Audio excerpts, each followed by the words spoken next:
One of the best things about Batman Beyond is the way the creative team resisted the very obvious urge of just making futuristic versions of established Batman supervillains.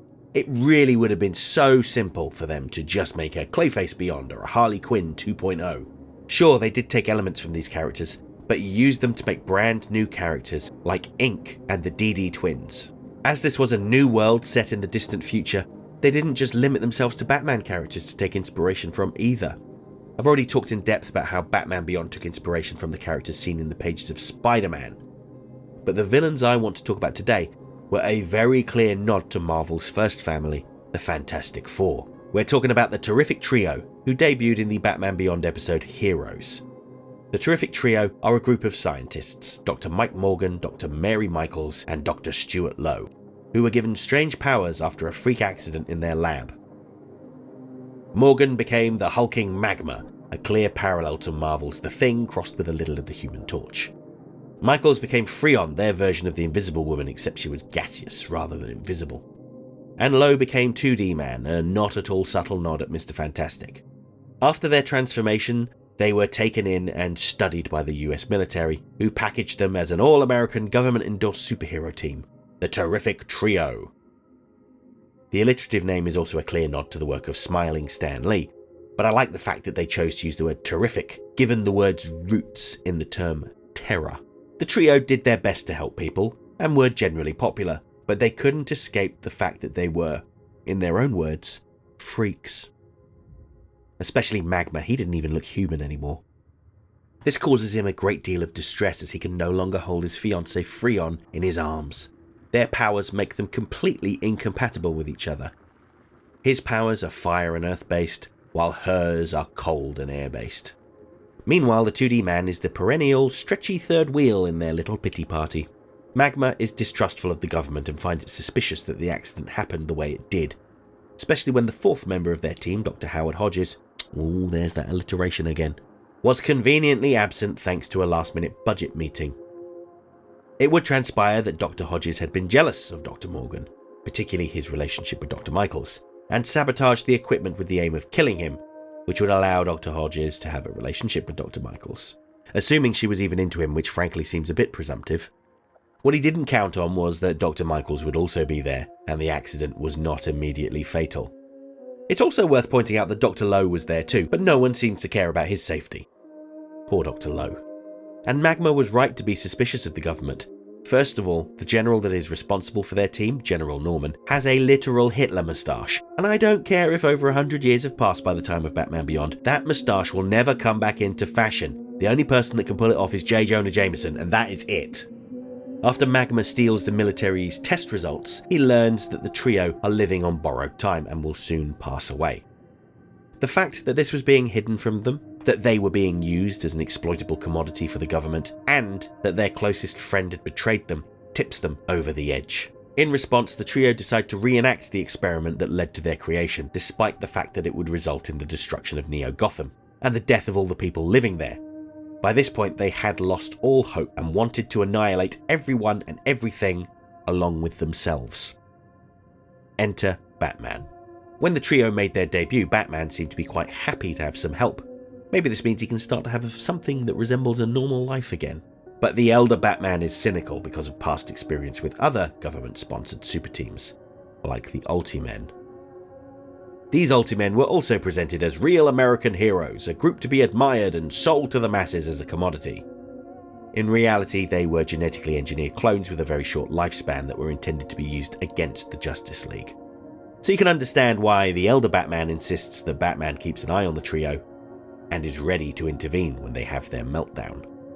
We also see that the government was ready to jump in at the first sign of trouble, indicating their own distrustful nature.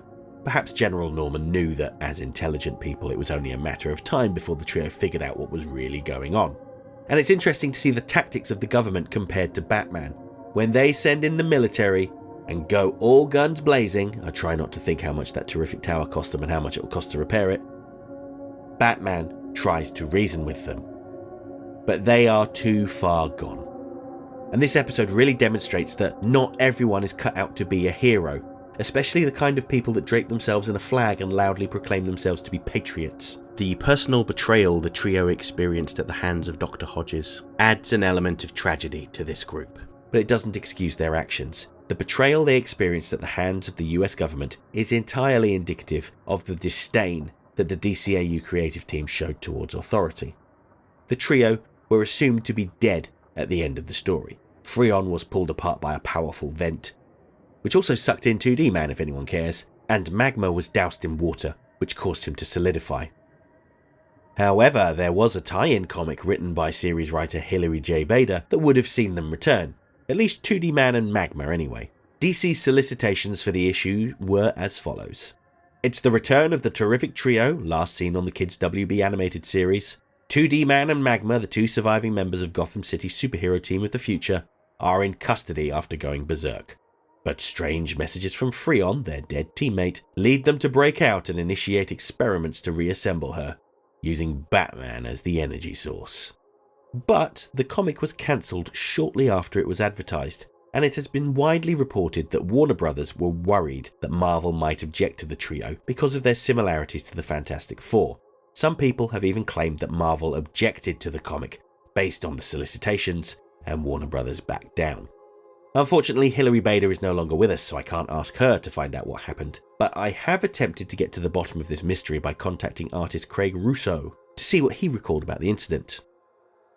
Sadly, he never responded to my requests. Trawling through the depths of the internet, I was able to find a tantalizing tease of the comic, including a glimpse at the first page of the script and some inked pages. The story was entitled Triage and opens with Magma and 2D Man locked in separate cells. Magma becomes enraged when the news reports on Batman's good deeds, and the guards of his jail threaten to sedate him with gas. His friend, 2D Man, offers to reason with him. The only other thing that remains of the comic is a very low-resolution copy of the cover, which I tried to upscale using AI with comically bad results, which I share now for your enjoyment.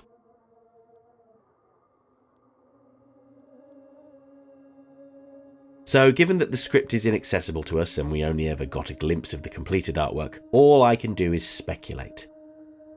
The fact that so much of the comic exists means that the decision to cancel it came very late in the day. While some sources have said that Marvel didn't want the book to be published, and that may very well be the case, I think that it failed the final checks with Warner Brothers given that the editor would have approved the script, and the fact that so much of the issue was drawn. Warner Brothers' legal department have a history of being very cautious when it comes to litigation. It's the reason why the beat-ass tie-in comic book, Batman and Robin Adventures, gave Lockup blonde hair, for fear that Marvel would say that he was a rip-off of the Punisher. Whatever the reason for its cancellation, one thing to remember about the Batman Beyond tie-in comics is that they could never do anything that would contradict the events of the show, and as such, we're probably not missing too much. Characters could do new interesting things, but by the end of the story they had to be back where they started, or at least close enough, to ensure that they didn't contradict the events of future episodes of the show. For instance, in one comic, Ink cured herself of her powers, but by the issue's end, they had inexplicably returned. With that in mind, I suspect by the end of this comic, Magma and 2D Man would have been unsuccessful in reviving Freon, and were either returned to their cells or killed off, as they appear to have been at the end of Heroes. But we'll probably never know. Unless you happen to be watching this, Craig, and would like to share some more details. The ball is in your court. Now, before finishing up, I just wanted to mention an alternative terrific trio that appeared in the Justice League Beyond webcomic. Note that these comics were published years after Batman Beyond ended, and none of the creative team were involved in the show, so I don't view them as being canon. But they're an interesting curio to talk about. To potentially bypass the concerns of being too similar to the Fantastic Four, a new trio was mentioned consisting of Plastic Man, Zeta, and the Earth Mover of all people. They only appeared in one panel on one page of an obscure webcomic, so hardly significant, more a blink and you'll miss it cameo. But I know that if I don't mention it, someone will jump in the comments screaming about how I forgot to mention them. So there you go. I hope that makes you happy. So in summary, the Terrific Trio are another great example of the Batman Beyond creative team taking inspiration from comic book characters to create new, distinct characters, even if Marvel's lawyers may not think they're distinct enough. These aren't rip-offs intended to be a shortcut to filling the world with interesting characters. They actually had a point they wanted to make, about being distrustful of authority figures and those that claim to be acting in the name of patriotism. It takes more than that to be a true hero. Actions speak louder than words, and words like that are hollow. And to be frank, it really does depress me that these characters are as relevant now as they were back when they first appeared. Okay, that's it for this week's essay. If you liked the video, don't forget to like, share, subscribe, leave a comment, tell all your friends about me. You know how YouTube works. If you really enjoyed the video and have the means, please consider making use of the thanks button to send a buck or two my way, because every little helps. I offer channel memberships for $1.99 a month. This will get you early access to my weekly video essay, priority responses to your comments, members-only videos, custom emojis, and an icon on your profile indicating that you're one of my people. And special thanks to my current channel members, who are all listed on the screen right now. Next time, I'll return to my latest Superman the Animated Series villain poll to talk about another DC Animated Universe original villain, Volcana. And, oh no, it's another story about the government using and abusing superpowered people in an attempt to have a Superman or woman of their own. Hope to see you then.